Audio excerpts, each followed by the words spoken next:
lang ako.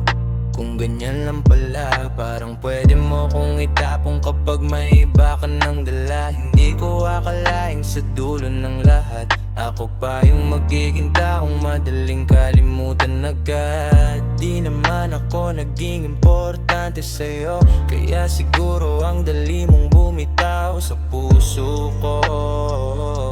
Akala ko espesyal ako kahit papano, pero ngayon klaro na, pangalawang option lang pala ako. Kapag may oras ka, nandyan ka. Kapag wala na, bigla kang nawawala. Iwan mo na lang ako, di naman ako naging mahalaga sa'yo. Panggalawang option lang ako, na pwede mong kalimutan anytime mo gusto.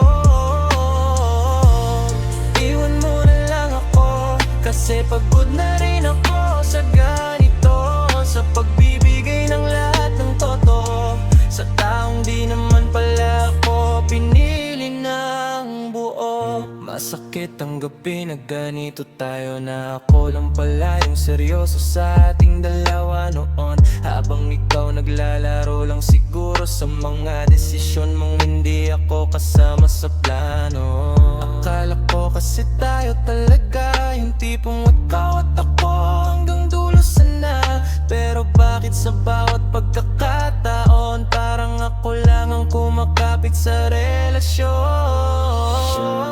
Hindi ko na rin kayang ipilit pa kung sa puso mo may mas mahalaga ka ng iba. Kaya kahit ayokong mawala ka, pinipili kong bitiwan ka kahit durog na ako.